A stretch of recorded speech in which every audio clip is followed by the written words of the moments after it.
దేవుని మహాకృపను బట్టి ఇప్పటి వరకు మరి దైవజనులు మొదటి మాట యోసేపు గారు, రెండవ మాట నవరత్నం గారు, మూడవ మాట పౌలు గారు, నాలుగవ మాట వాషింగ్టన్ గారు, ఐదవ మాట జాన్ బాబు గారు వివరణ చేయడానికి ప్రభు కృపనిచ్చాడు. అందును బట్టి ఆ దైవజనులందరికీ నా హృదయపూర్వక వందనాలు తెలియజేస్తున్నాను. కూడిన మీ అందరికి కూడా నా హృదయపూర్వక వందనాలు తెలియజేస్తా ఉన్నాను. స్తోత్రం. తిరిగి 6-7 మాటలు కొద్ది సమయం ధ్యానం చేద్దాం. మరలా ప్రభు వల్ల కార్యక్రమం ఉంది, ప్రభు పేట మనం చేస్తున్నాను. అలాగే ఎల్లుండి ఆదివారం ఈస్టర్ కనుక రాత్రి 7:30 నుండి ఆరాధన ఉంటుంది ఇదే స్థలంలో. కనుక తప్పనిసరిగా 3 సంఘాలు కూడా ఇక్కడే కూడుకోవాలని ప్రభు పేరట మీకు మనం చేస్తా ఉన్నా. దేవునికి స్తోత్రం. హల్లెలూయా. ప్రస్తుతానికి ఇప్పుడు హవాలీ కానీ, వాహిల్ కానీ, అబ్బాసియా కానీ గ్రూపుల్లో మీ పేరు కానీ మీ నంబర్ కానీ లేకపోతే భర్త ఉన్నాడు అక్కడ, వెళ్ళేటప్పుడు భర్తకి రాసి ఇచ్చాడండి. ఈస్టర్ ఆదివారం మార్నింగ్ టైమే మీకు ఈస్టర్ మెసేజ్ గ్రూప్లో వస్తుంది. ఒక పావు గంట ఈస్టర్ మెసేజ్ ఇస్తారు, ఉదయం 4-4:30 మధ్య. కనుక ఆ విషయాన్ని జ్ఞాపకం చేసుకోవడానికి మనం సిద్ధపడతాం. దేవునికి స్తోత్రం. హల్లెలూయా. రాత్రి తిరిగి 7:30కి బైబిల్ కాలేజీ ఉంది ఇదే స్థలంలో. దానిలో ఇప్పటికే తరబితి పొందుతున్న బిడ్డలు దాని సమయాన్ని గమనించి తిరిగి రావాలని ప్రభుత్వం మనం చేస్తున్నా. పరిశుద్ధ గ్రంథంలో ఇప్పటి వరకు 5 మాటలను మనం విన్నాం. ప్రభు ఆఖరి గడియలో మాట్లాడినటువంటి ఈ మాటలు చాలా ప్రాముఖ్యమైన మాటలుగా క్రైస్తవ లోకం వాటిని ధ్యానిస్తూ ఉంది. వీటిలో ప్రవచనానుసారమైనటువంటి మాటలు ఉన్నాయి, కొన్ని సందర్భానుసారముగా ప్రజలతో మాట్లాడిన మాటలు ఉన్నాయి. యేసు ప్రభువారు 3 మాటలు సిలువ దగ్గర ఉన్న ప్రజలతో మాట్లాడాడు, 3 మాటలు తండ్రితో మాట్లాడాడు, 1 మాట ప్రవచనం నెరవేర్పు కొరకై మాట్లాడాడు. 7 మాటలు. అయితే ఈ యొక్క సిలువ మీద అనేటువంటి సందర్భం మన వాడుకగానో అలవాటుగానే తీసుకుంటున్నాము, కానీ దీన్ని చాలా జాగ్రత్తగా మనము ధ్యానం చేస్తే ఎన్నో ఆధ్యాత్మికమైన విషయాలు మనకు అర్థమవుతాయి. గురువారం రాత్రి ఆయన పట్టుకున్నారు. ఉదయం 6 గంటలకు పిలాతు లాస్ట్ జడ్జిమెంట్ ఇవ్వడానికి ఆయన ముందు నిలబడ్డారు. ఉదయం 6 గంటలకి యోహాను సువార్త 19వ అధ్యాయం 14వ వచనం ప్రకారం 9 గంటలకు ఆయన్ని సిలువేశారు. మార్కు సువార్త 15వ అధ్యాయం 25వ వచనం ప్రకారం 9 గంటల నుండి 12 గంటల వరకు 3 గంటలు వెలుగులో ఆయన ఉన్నాడు. ఈ వెలుగులోనే మొదటి 3 మాటలు పలికాడు. ప్రజలతో ఆయన మాట్లాడినటువంటి 3 మాటలు వెలుగులో మాట్లాడిన మాటలు. తండ్రి, వీరేమి చేయుచున్నారో వీరు ఎరుగరు అని మాట్లాడాడు. తిరిగి 12 గంటల నుండి సుమారు 3 గంటల వరకు చీకటి కమ్మింది. ఈ చీకటిలో ఏమీ మాట్లాడలేదు. 3 గంటల తర్వాత మిగిలిన 4 మాటలు మాట్లాడాడు. కాలం చాలా ప్రాముఖ్యముగా మనం లెక్కించాలి. 9 గంటలకు సిలువ వేయబడినట్లుగా 3 గంటల తరువాత చీకటి విడిపోయి మిగతా 4 మాటలు మాట్లాడి మరణించినట్లుగా లేఖనం చూస్తాం. అయితే మధ్యాహ్నం 12 గంటల నుండి 3 గంటల ఈ చీకటిలో ఏం జరిగింది? అసలు ఈ చీకటిలో ప్రభు ఏం చేశారు? దేవుని లేఖనాలను మనం చదువుతున్నప్పుడు ప్రతిదీ క్షుణ్ణముగా ఎందుకు రాయబడింది? సిలువలో వేలాడినప్పుడు 4వ మాటలో బిగ్గరగా కేక వేసినట్లుగాను 7వ మాటలో గొప్ప కేక వేసినట్లుగాను 2 సార్లు కేకలు అనే మాటలు మనం చదువుతాం. అయితే 6వ మాట కాడకు వచ్చే సమయానికి యోహాను సువార్త 19వ అధ్యాయం 30వ వచనం మనము చూస్తాం. ఆ మాట ఒకసారి మనం చదువుదాం. యేసు ఆ చిరక పుచ్చుకొని సమాప్తమైనది అని చెప్పి తల వంచి ఆత్మను అప్పగించెను. 6వ మాటలో సమాప్తమైనది అని చెప్పాడు, ఆయన తరువాత ప్రాణం విడిచాడు అని రాశాడు. అయితే ఎప్పుడు సమాప్తమైంది అసలు? ఇంతకీ సమాప్తమైనది ఏమిటి?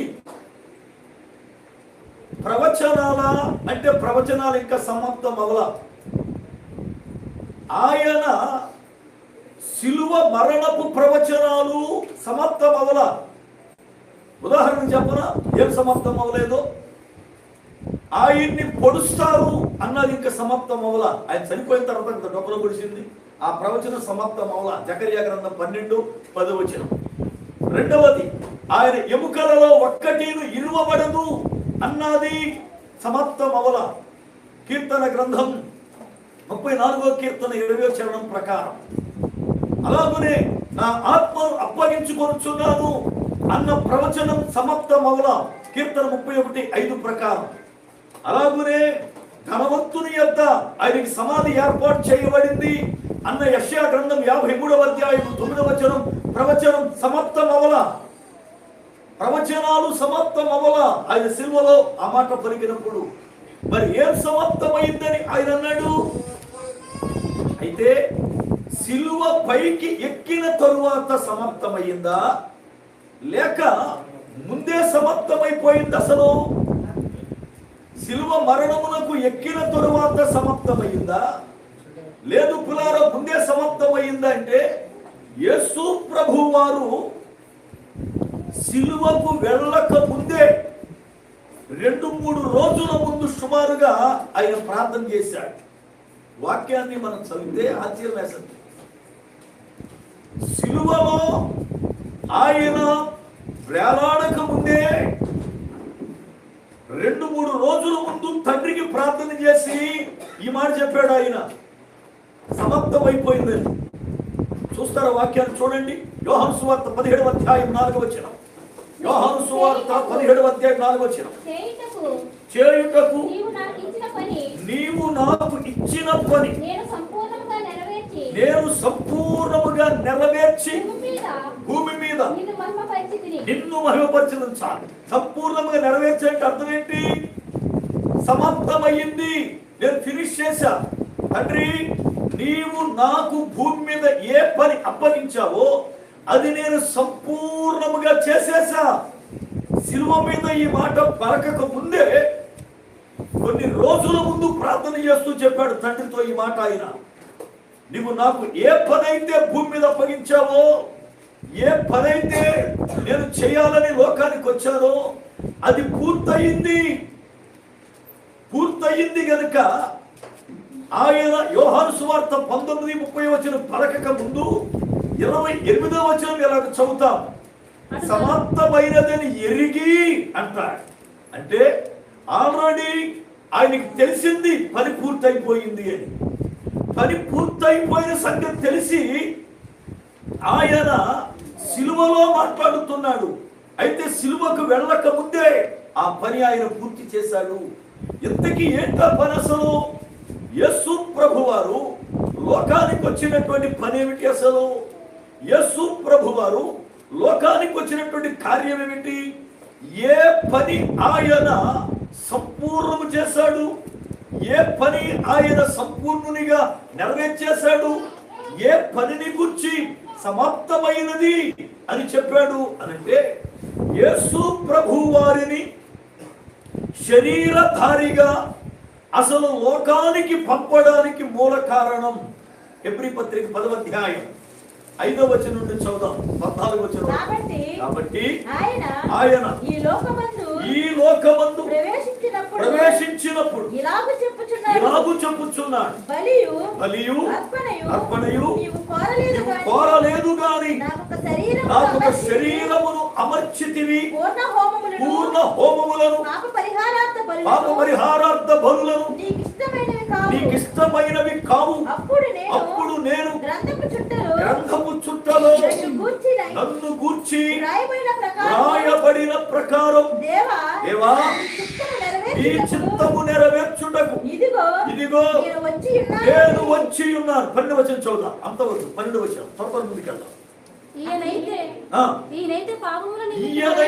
పాపముల నిమిత్తం సదాకాలం నిలుచు ఒక బలిని అర్పించి అప్పటి నుండి తన శత్రువులు తన పాదములకు పాదపీఠముగా చేయు వరకు కనిపెట్టు. దేవుని యొక్క లేఖనములో యేసు ప్రభు వారిని తండ్రియగు దేవుడు ఎందుకు పంపాడు? శరీరాన్నిచ్చి. ఆయన శరీరము లేనివాడు, మొట్టమొదటిగా వాక్య రూపుడు. ఆయన నిరాకారుడు, ఆకారము లేనివాడు. కానీ ఆకారమునిచ్చి రక్త మాంసమునిచ్చి శరీరధారిగా లోకానికి ఎందుకు పంపాడు అనంటే, బలుల వలన పాప పరిహారం జరగటం లేదు. ఏటా కూడా బలులు అర్పిస్తూ ఉన్నా పాపం జ్ఞాపకానికి వస్తుంది. అందుకనే ఇక తండ్రి యొక్క దేవుడు బలు కోరటంలే. ఇప్పుడు ఒక్కసారి బలి అవ్వాలి. ఆ బలి పశువుగా యేసు మరణించడానికి లోకానికి వచ్చాడు. ఆయన చెప్పాడు ఆ మాట. చూడండి వాక్యాన్ని. మత్తయి సువార్త 20వ అధ్యాయం 28వ వచనం. మత్తయి సువార్త 20:28. అలాగే మనుష్య కుమారుడు పరిచారము చేయించుకొనుటకు రాలేదు గాని పరిచారము చేయుటకు అనేకులకు ప్రతిగా విమోచన క్రయ ధనముగా ప్రాణమిచ్చుటకు వచ్చారు.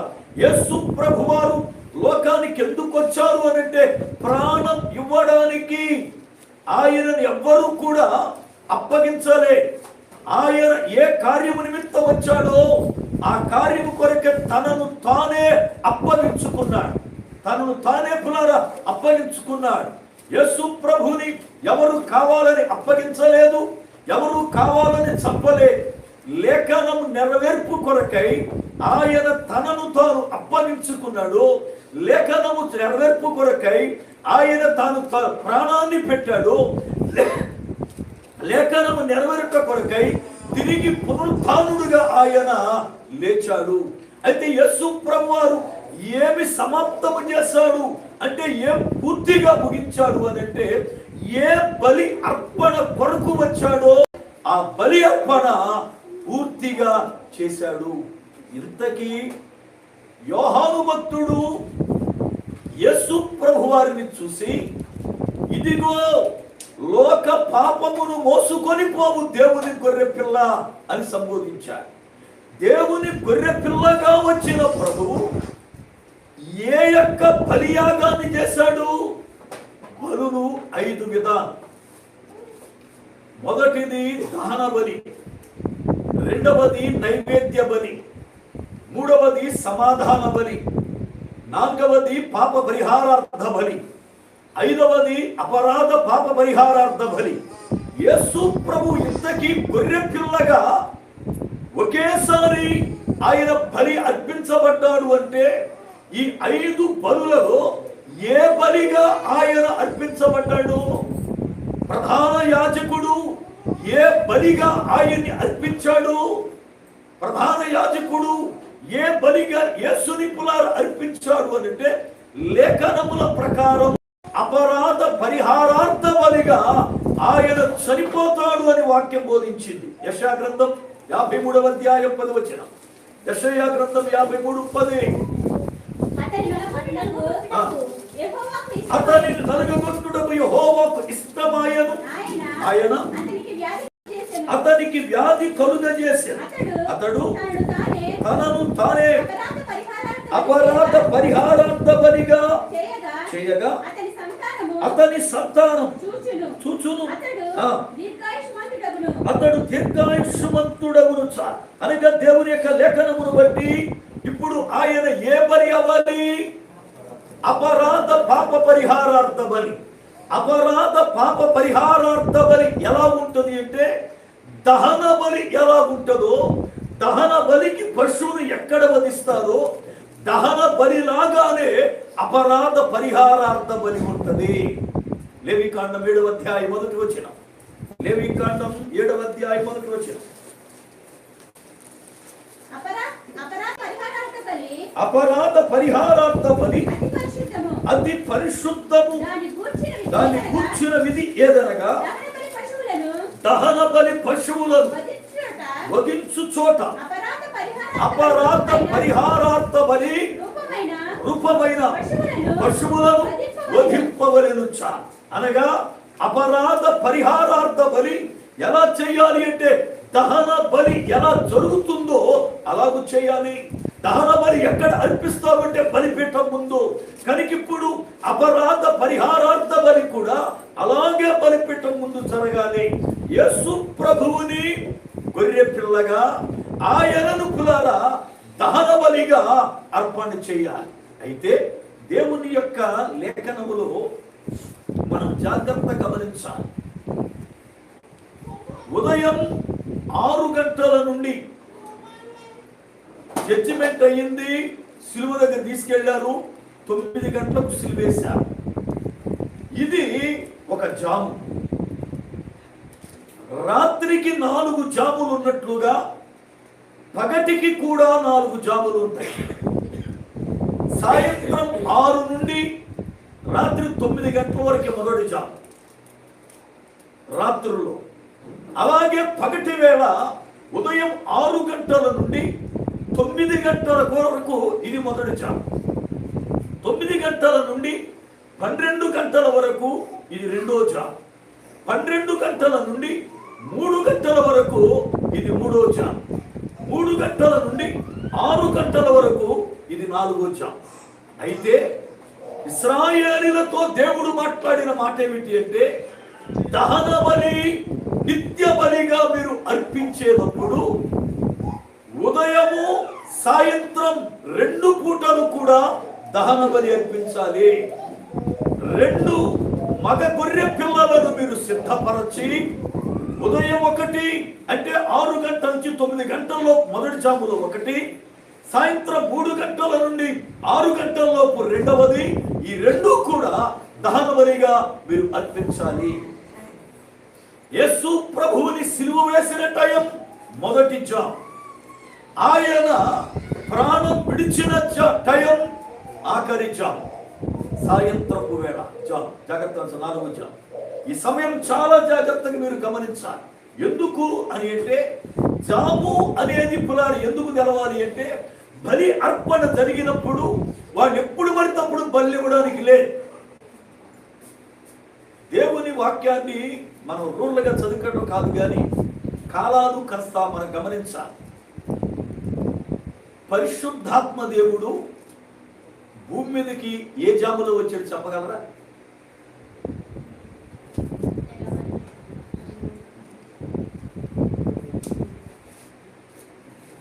పొందితే మనకు తెలుసు. పొందితే కదా తెలిసేది. పరిశుద్ధాత్మ పొందితే తెలుసు. వాళ్ళందరూ భాషలు మాట్లాడుతూ ఉన్నారు. ప్రజలందరూ వచ్చేసారు. పొద్దుండే తాగేశారు వీళ్ళేంటి అని చెప్పి. అప్పుడు పేతురు నిలబడి అన్నాడు, అయ్యలారా, ప్రొద్దు పొడిచి జామైన అవ్వలేదు అంటే ఉదయం ఇంకా 9 కూడా అవ్వలేదు కదా, అప్పుడే తాగారన్నారేంటి అన్నాడు. పొద్దు పొడిచి జామైన అవ్వలేదు. చూడండి వాక్యం, అపోస్తుల కార్యముల గ్రంథం 2వ అధ్యాయం 15 వచనం. అపోస్తుల కార్యముల గ్రంథం 2:15. మీరు ఊహించినట్లు మీరు మత్తులు కారు, ప్రొద్దు పొడిచి జామైన కాలేదు. చాలంటే జామైన అవ్వదంటే టైం ఎంత అవ్వలేదని అర్థం. 9 అవ్వలేదు. 9 అవ్వకముందే తాగేస్తారు ఎవడైనా అంటే. ఎప్పుడు తాగుతాడో పేదరి గారు బాగా తెలిసామా టైం. అవును కదా, చెప్తున్నాడు. పొద్దు పొడిచి జామైన అవ్వలేదు కదయ్యా. అంటే మొదటి జాము లోపు పరిశుద్ధాత్ముడు వచ్చాడు. అప్పటికి ఇంకా 9 అవ్వాలా, ఒకవేళ జామ్ అంటే 9 అని మీకు డౌట్ వస్తే కాస్త చదువుకున్న పిల్లలు ఉంటే మీరు ఇంటికి వెళ్ళిన తర్వాత ఇంగ్లీష్ బైబిల్ ఒకసారి అదే వచనం చూడండి, అక్కడ టైం ఇచ్చాడు 9 అని. మీరు ఇంగ్లీష్ బైబిల్ ఒకసారి వెరిఫికేషన్ చేయండి. ఇక్కడ పొద్దుబడి జామ్ అయిన అవ్వలేదు అన్నాడు, కానీ ఇంగ్లీష్ బైబిల్లో జామ్ అనలా 9 అని వాడాడు పదం. అంటే ఇంకా 9 అయిన అవ్వలా, అంటే మొదటి జాము ఉదయం 6 నుండి 9 గంటల లోపు రైట్.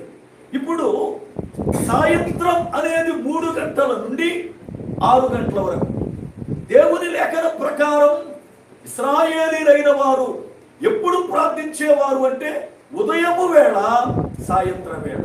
అందుకే కీర్తనకారుడు అంటాడు, సాయంత్రం నేను చేతులెత్తుట సాయంత్రం నైవేద్యము అర్పించేట్లుండును. అంటే సాయంకాలం అంటే 3 గంటల నుండి 6 గంటల లోపు నైవేద్యము అర్పించే కాలం. ఆ కాలములోనే పేతురు, యోహానులు శృంగారం అనే దేవాలయానికి వెళ్ళారు మధ్యాహ్నం 3 గంటలకు, సాయంకాలం 4 జాము. ఆ కాలములోనే అపోస్తుల కార్యముల గ్రంథం 10వ అధ్యాయం 3వ వచనం ప్రకారం కొర్నేలి ప్రార్థనలో ఉన్నాడు. సాయంకాలం 3 గంటలకి. 3 గంటలు అనేది సాయంకాలపు సమయం 4వ జాము. ఉదయం 6 నుండి 9 వరకు మొదటి జాము. అలాగిప్పుడు దహన బలిని అర్పించాలి అంటే నిత్య బలిగా ఉదయం 9 గంటల లోపు ఒక గొర్రె పిల్ల వధించాలి. మధ్యాహ్నం 3 గంటల తరువాత రెండో గొర్రె పిల్ల వధించాలి. యేసు ప్రభువారు మొదటి గొర్రె పిల్లగా ఉదయం 9 గంటలకు సిలువేయబడ్డాడు. రెండవ గొర్రె పిల్లగా మధ్యాహ్నం 3 దాటిన తర్వాత ఆత్మను అప్పగించి ప్రాణం ఇచ్చాడు. చూస్తారు ఇప్పుడు సంఖ్యాకాండం 28వ అధ్యాయం 3-4 వచ్చిన. సంఖ్యాకాండం 28వ అధ్యాయం 3-4 వచ్చిన. మరియు నీవు వారికి నాకు ఆజ్ఞాపించుము, మీరు యెహోవాకు నిత్యమైన దహన బలి రూపముగా ప్రతిదినం నిర్దోషమైన ఏడాది 2 మగ గొర్రె పిల్లలను అర్పింపవలెను. వాటిలో ఒక గొర్రె పిల్లను ఉదయమందు అర్పించి సాయంకాలమందు రెండవ దానిని అర్పింపవలెను. అంటే మొదటి దాన్ని ఉదయం తొలిజాములో అర్పించాలి, రెండవ దాన్ని ఆ రోజే సాయంత్రం బలిజాములో అర్పించాలి. అనగా మొదటి జామ్ ఉదయం 9 గంటలు ముగుస్తుంది, ఆఖరి జామ్ సాయంత్రం 3 గంటల నుండి ప్రారంభమవుతుంది. ఇది జాగ్రత్తగా కాలాన్ని గమనించాలి. యేసు మరణం వాక్యానుసారం ఆయన గొర్రె పిల్లగా ఆయన పునర్దహన బలి పశువుగా ఉదయం వేళ 9 గంటల సిలువలో, సాయంత్రం 3 తరువాత ఆయన ప్రాణం విడవడం అనేది రెండవ గొర్రె పిల్లగా కార్యక్రమాన్ని చూస్తాం. అయితే గొర్రె పిల్లగా ఆయన సిలువలో బలిపీఠం మీద ఉన్నాడు. ఇంతకీ ప్రధాన యాజకుడుగా ఎప్పుడు చేశాడు ఆయన? ప్రధాన యాజకుని కార్యం ఎప్పుడు చేశాడు ఆయన? ప్రధాన యాజకుని పనేమిటి అని అంటే, ప్రధాన యాజకుడు ఉదయము సాయంత్రము ప్రజల పక్షముగా ప్రార్థన చేయాలి. దేవునికి స్తోత్రం, హల్లెలూయా. ప్రధాన యాజకుడు ప్రజల పక్షముగా ధూపము వేయాలి అనగా ప్రార్థన చేయాలి. యేసు ప్రభువారు సిలువలో ఒకే టైములో ప్రధాన యాజకుడిగాను గొర్రె పిల్లగాను 2 కార్యక్రమాలు చేశాడు. గొర్రె పిల్లగా వేలాడుతూ ఉన్నాడు, అదే టైంలో ప్రధాన యాజకుడిగా ప్రార్థించడం మొదలుపెట్టాడు. తండ్రి, వీరేమి చేయించున్నారు మీరు? ప్రధాన యాజకుని పని అది. ప్రజల పక్షమున ప్రార్థించడం ప్రధాన యాజకుని కార్యక్రమం అది. అనగా ఒకే టైంలో గొర్రె పిల్లగా మరణిస్తూ ఉన్నాడు, ప్రధాన యాజకుడిగా ధూపం వేస్తా ఉన్నాడు, ప్రధాన యాజకుడిగా ప్రార్థిస్తా ఉన్నాడు. ఆయనే సాటి. ఈ యొక్క 6వ మాటకు వచ్చే సమయానికి ఆయన ఏం ముగించాడు అంటే దహన బలి కార్యక్రమాన్ని ముగించి వేశాడు. ఏ పరినిమిత్తమై లోకానికి వచ్చాడో, ఏ పాపం నివారణ కొరకై ప్రాణం అర్పించాలని తండ్రి చేత బోధించబడ్డాడో ఆ కార్యక్రమం ముగిసింది. ఆ కార్యక్రమం ముగిసింది కనుక ఇక 7వ మాట ఆయన మాట్లాడిన మాట మీరు చూడండి. లూకా సువార్త 23వ అధ్యాయం 44వ వచనం నుండి చూద్దాం. అప్పుడు యేసు గొప్ప శబ్దముతో కేక వేసి, తండ్రి నీ చేతికి నా ఆత్మను అప్పగించుకొనుచున్నానని జాగ్రత్తగా గమనించాలి. ఒకప్పుడు తండ్రి ఆత్మను వదిలేశాడు. తండ్రి ఆత్మను వదిలేశాడు. అందుకే 4వ మాటలో నీవు నన్ను ఎలా విడిచితివి, ఎలా విడిచితివి, ఎందుకు నన్ను విడిచిపెట్టావు అని క్వశ్చన్ వేశాడు. కారణం ఏమిటి అని అంటే, ఈ మాట ఎప్పుడు మాట్లాడాడు? నన్ను ఎలా విడిచితివి అన్న మాట ఎప్పుడు మాట్లాడాడు? 4వ మాట ఎప్పుడు, ఏ టైంలో మాట్లాడాడు ఆయన?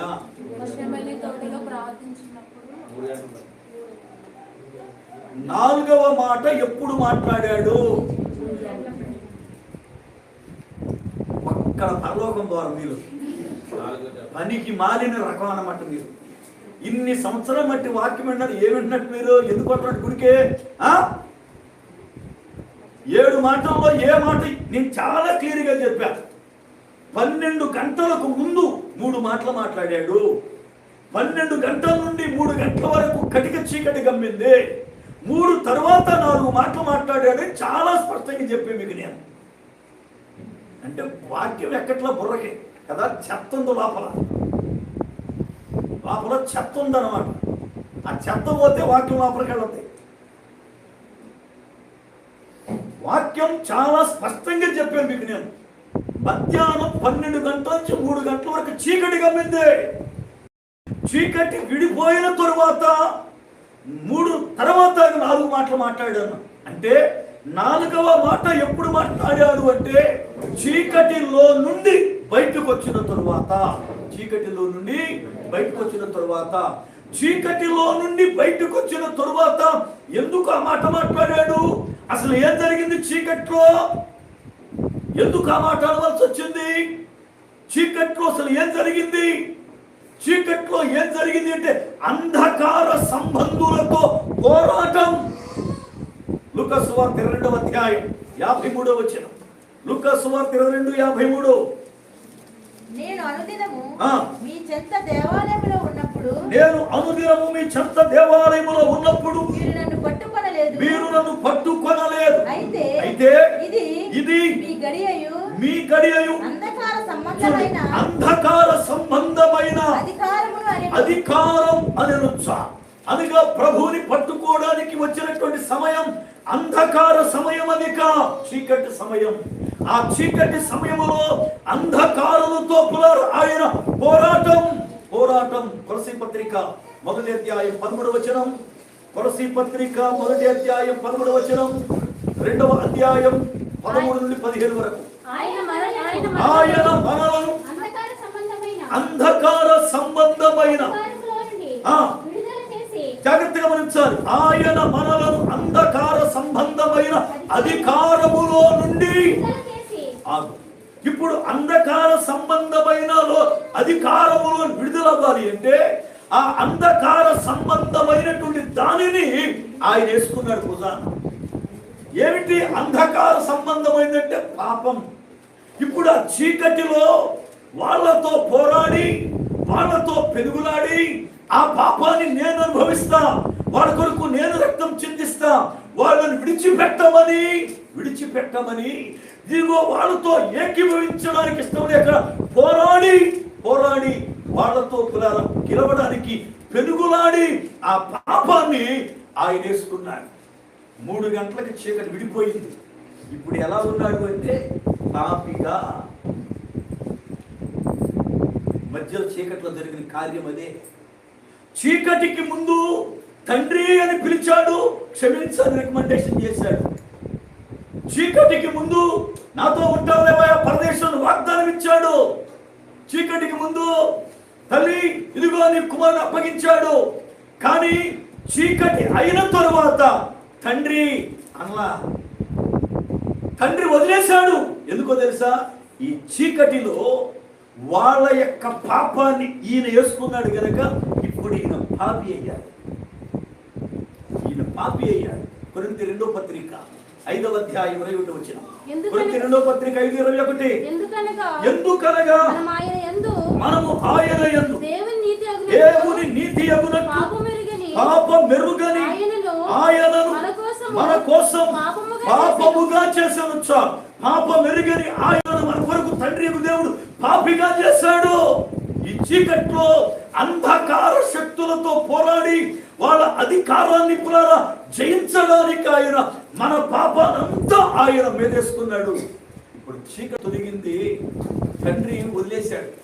ఎందుకంటే ఇప్పుడు నీ మీద పాపం ఉంది, నువ్వు పాపములో ఉన్నావు. ఇదిగో ఆ పాపం తొలగిపోతే నీకు కానీ నేను మరలా నిన్ను పట్టుకోలేను. ఎప్పుడైతే ఆ ప్రభువు ఆ మాట అన్నాడు, కారణం ఏంటి అనేది మనకు తెలవాలి. ఎందుకు విడిచిపెట్టాడు? చీకటికి ముందు సంబంధం ఉంది, చీకటి తర్వాత తెగిపోయింది. అంటే మధ్యలో చీకట్లో ఏం జరుగుతుంది? చీకట్లో ప్రభు ఏం చేస్తుంటాడు?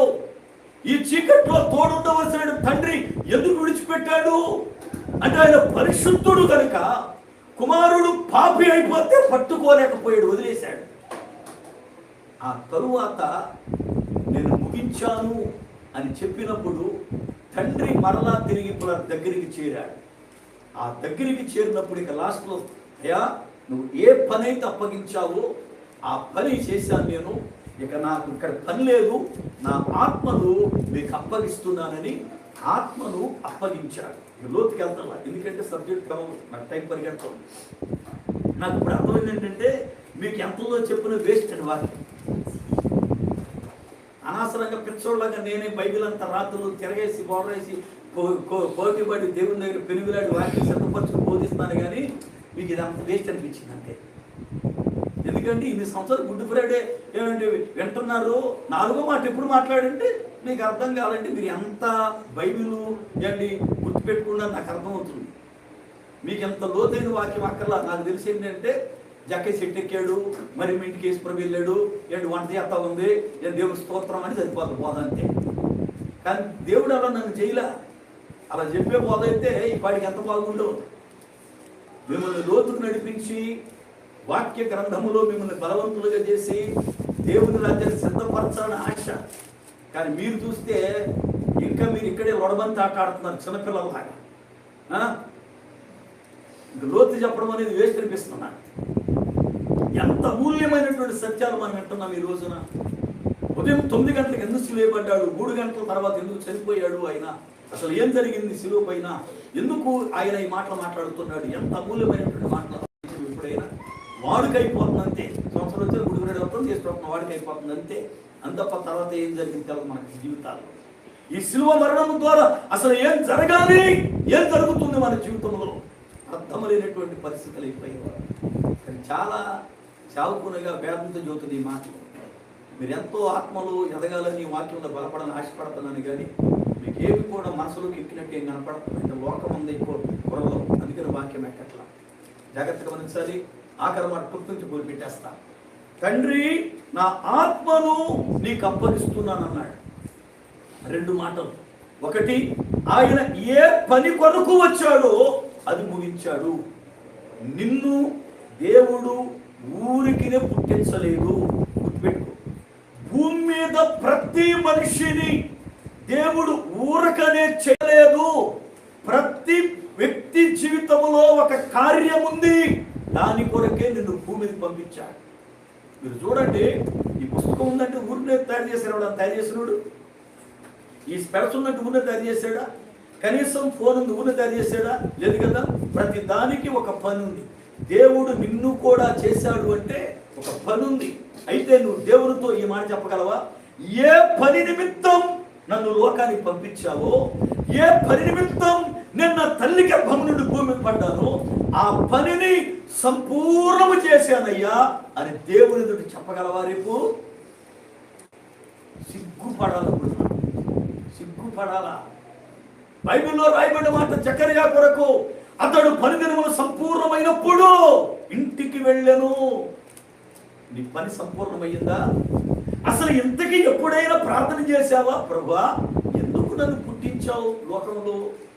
నా పుట్టుక అసలు కారణం ఏంటి? నేను జన్మించడం వల్ల ఏంటి ఉపయోగం అసలు? పైగా నేను జన్మించి పాపినయ్యానని నువ్వు జన్మించి రక్తం కాచి ప్రాణం పెట్టావు. ఎంత త్యాగం చేశావు నా కొరకు. అసలు నేను ఎందుకు వచ్చాను? నన్ను ఎందుకు పంపించావు? నేనేం చేస్తున్నాను నీ కొరకు అని ఎప్పుడైనా ప్రశ్న వేసుకున్నామా? దేవుడు నిన్ను ఊరికినే పుట్టించలేదు. నువ్వు ఉట్టి వ్యక్తివి కాదు.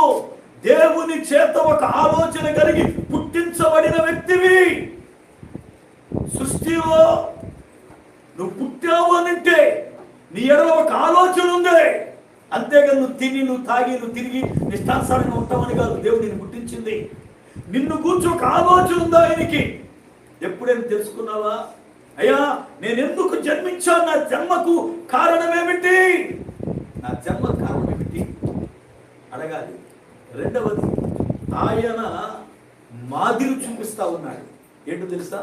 పనంతా అయిపోయినాక ఇక్కడ మన ఆత్మను తిరిగి అప్పగించాలి. ఎందుకని? మన్నైనది మునుపటి వలె మన్నైపోవును, ఆత్మ తాను దయచేసిన దేవుని యొద్దకు వెళ్ళిపోవును. ఏ ఆత్మనైతే దేవుడు మనకిచ్చాడో, భూమి మీద మన పని అయిపోయిన తరువాత తిరిగి దేవా, ఇదిగో నాకు ఇచ్చిన ఆత్మ తిరిగి నీకు అప్పగిస్తున్నా అని ఆత్మలను గూర్చి లెక్క అప్పగించాలి.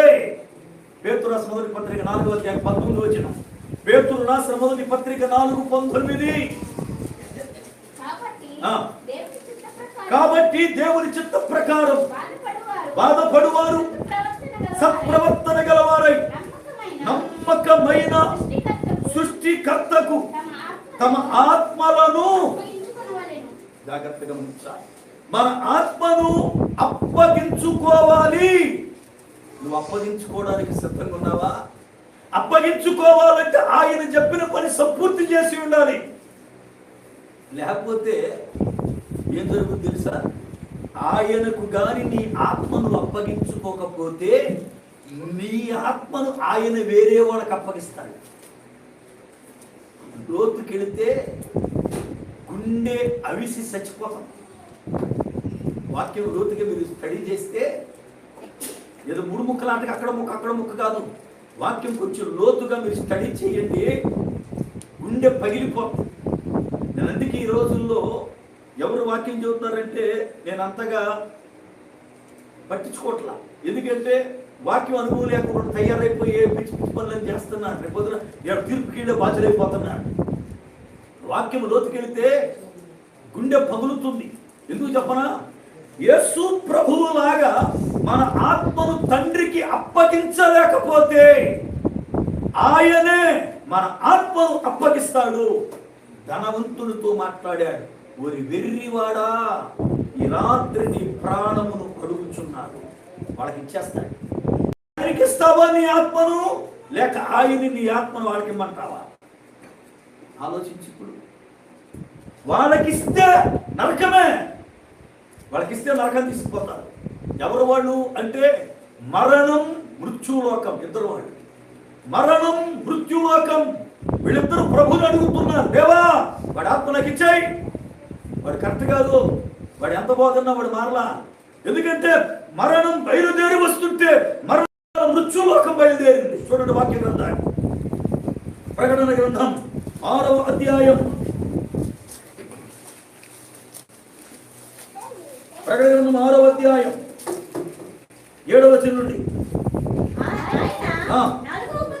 ఆయన 4వ ముద్ర విప్పినప్పుడు రమ్ము అని 4వ జీవి చెప్పుట వింటిని. అప్పుడు నేను చూడగా ఇదిగో పాండుర వర్ణము గల ఒక గుర్రము కనబడెను. దాని మీద కూర్చున్న ఉన్నవానికి పేరు మృత్యువు, పాతాళ లోకం వారిని వెంబడించను. మరణం ముందు వెళుతుంటే పాతాళ లోకం వెనకాల వస్తుంది. మరణం మింగి అందరినీ ఇది వేసుకుంటుంది లోపల. వీళ్ళిద్దరు కలిసి బయలుదేరారు. వాళ్ళు అడుగుతున్నారు, దేవా వాడిని ఇచ్చే, వాడు ఎంతకాలం ప్రార్థనకి వెళ్ళి మారడు కానీ వాడు మాకు ఇవ్వు. అందుకే ప్రభు అన్నాడు, వారు నీ ప్రాణమును అడుగుచున్నారు. నీ ప్రాణమును అడుగుచున్నాడు కాదు, అడుగుచున్నారు. వాళ్ళిద్దరు చిత్రం ఏంటంటే వీళ్ళిద్దరు కూడా తీర్పు దాకా వీళ్ళిద్దరు నరకానికి పోతారు. ఈ వాక్యం చదువుతుంటే భయం వేస్తా ఉంటారు. ఎంతమందిని మింగిన మరణానికి తీర్పు, ఎంతమందిని తనలో మింగేసిన మృత్యు లోకానికి తీర్పు. వాక్యం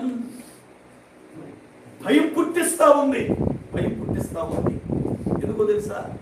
లేఖనాలు నెరవేర్పుకొస్తున్నప్పుడు నా పరిస్థితి ఎలాగుందో నా ఆత్మను ఇదే మాటను తండ్రితో చెప్పగలనా? దేవా, నాకు నువ్వు అనుగ్రహించిన ఆత్మను నా పని పూర్తి చేసి నీకు అప్పగిస్తున్నానయ్యా అని నేను చెప్పగలనా? యేసు ప్రభు చెప్పాడు, నా పని ముగించాను నాయన, ఇది నా ఆత్మను తిరిగి అప్పగిస్తాను, నాకు పని లేదు. ఈ రోజున నీవు అదే మాట చెప్పాలి. దేవుడు నిన్ను ఇందు లోకానికి పంపించాడు, ఆ పని పూర్తి చేసి తిరిగి నువ్వు వెళ్ళేటప్పుడు నా ఆత్మ నీకు అప్పగిస్తున్నానని ప్రభుకి అప్పగించాలి. నీ ఆత్మను, నీ ఆత్మను కూర్చిన లెక్క తండ్రికి చెప్పాలి. నువ్వు ఇక్కడ ఏం చేసావనేది కాదు, నీ ఆత్మను కూర్చిన లెక్క చెప్పాలి నువ్వు తండ్రికి. ఆయన అడుగుతాడు, నేను ఇచ్చా నీకు తిరిగి ఇవ్వు నాకు, నేను పరిశుద్ధంగా ఇచ్చా నీకు ఆత్మని, పరిశుద్ధంగా ఇవ్వు నాకు, యథార్థతగా ఇచ్చా ఆత్మనే, యథార్థతకి ఇవ్వు నాకు, నా పోలికలో నీకు ఇచ్చా, నా పోలికలో నాకు ఇవ్వు. ఇవ్వగలవా తిరిగి దేవునికి ఆత్మని? అదే యథార్థతగా, అదే పరిశుద్ధతగా దేవుడు నీకు ఎలా ఇచ్చాడో అలాగే ఇవ్వగలవా? గుడ్ ఫ్రైడే అంటే ఏదో శిలువ మీద 7 మాటలని ఆడవడం కాదు. దాని వెనుక ఉన్నటువంటి రహస్యం, దాని వెనుక ఉన్నటువంటి వేదన, దాని వెనుక ఉన్నటువంటి బలియాగం పరిస్థితి మనకు తెలవాలి. ఎందుకు 9 గంటలకు సిలువే పడ్డాడు? ఎందుకు 3 గంటల తర్వాత ఆయన 4 మాటలు మాట్లాడాడు, చనిపోయాడు? మధ్యాహ్నం 12 గంటల 3 గంటల వరకు ఎందుకు చీకటి కమ్మింది? ఆ చీకటిలో ఏం జరిగింది? ముందు తండ్రి అని మాట్లాడిన ఆయన చీకటి తర్వాత తండ్రి అనలేక దేవా అని ఎందుకు పరాయివాడిగా మాట్లాడాడు? దేవుని వాక్యాన్ని కూడా మనం ధ్యానించాలి, వాడుక కాదు వాక్యం. ఇప్పటికైనా వాక్యం మీద మనసెట్ట. ఎన్ని రోజులు గతించిపోతే ఎలాగా? ఎన్ని రోజులు మనం ఇలాగ వాడుకొచ్చి వెళ్ళిపోతాం? ఇప్పటికైనా సిలువ మరణం వెనక ఉన్నటువంటి సత్యాన్ని గమనించండి. ఇప్పటికి మనకే సిలువ మరణం విలువ తెలవకపోతే ఒక అన్యుడికి ఎలా తెలుస్తుంది సిలువ మరణాన్ని గురించి? ఇవాళ అన్యులు ఎగతాళి చేస్తారంటే అది పెద్ద విచిత్రం ఏమి కాదు. అసలు నీకే తెలవలేదుగా సిలువ విలువ ఏంటనే, సిలువ యొక్క అనుభవం నీకే రాలేదుగా, సిలువలో జరిగిన కార్యం నీకే తెలవలేదు. కాడికేం తెలుసు? వాడు అపహాస్యం చేస్తాడు, వాడు అపహాస్యం చేస్తాడు మనం. ఎందుకంటే మనకైతే తెలలేదు, ఇంకా వాడికే మనం. ఈరోజున ఆలోచించండి, ప్రభువు సిలువలో పలికిన మాటల యొక్క మర్మం, సిలువలో జరిగినటువంటి కార్యం, సిలువకు ముందు ఆయన తండ్రితో గడిపినటువంటి సమయం ఆలోచించి ఈ రోజైనా మారు మనసు పొందడానికి మనం సిద్ధపడతాం. ఎవరైనా బాప్తిసం పొంది బిడ్డలుంటే ఖచ్చితంగా పిల్లారా, ఈ రోజు ఇమ్మన్నా లేదు, రేపు ఇమ్మన్నా లేదు, ఎల్లుండి ఇమ్మన్నా బాప్తిస్తాను ఎవరైనా సరే. ఎందుకంటే బాప్తిసం పొందవలసిన గడియలివి, సమయం పిల్లలు కాదు. కాలం పరిగెడుతుంది, ప్రభు రాకడి ఇప్పుడు మనకు తెలియదు, మన పోకడి ఇప్పుడు తెలియదు. ప్రార్థన చేసుకుందాం, తల వంచండి, ప్రార్థన చేసుకుందాం. ఆశ్చర్యకరుడవైన మా పరమ తండ్రి, మీ వందనాలు స్తోత్రాలు చెల్లిస్తా ఉన్నాను. మీ మహాకృపను బట్టి నాయన యొక్క మధ్యాహ్న వేళ సమయంలో లేఖనముల ద్వారా మాతో మాట్లాడినటువంటి అమూల్యమైన సత్యముల కొరకై స్తోత్రాలు చెల్లిస్తున్నాను. విత్తబడిన వాక్యం నీరు గట్టి ఫలింపు చేయి ఆయన. సిలువ మరణం అనేది వాడుకగా మేము చెప్పుకోవడం కాదు ప్రభా, దాని వెనుక ఉన్నటువంటి మీ యొక్క నాయన వేదన, మా ఎడల మీరు చూపినటువంటి నాయన కార్యం ధ్యానిస్తుండగా మా హృదయాలు తెరవండి, మా హృదయాలు తెరవండి, కఠిన హృదయాలు తెరవండి ప్రభా, మాంసముద్దగా మార్చండి, ఈ గొప్ప కార్యము చేయండి. యేసు నామమున ప్రార్థిస్తున్నాను పరమ తండ్రి, ఆమేన్. అందరము లేచి పెడదాం. ప్రభు బలకరం.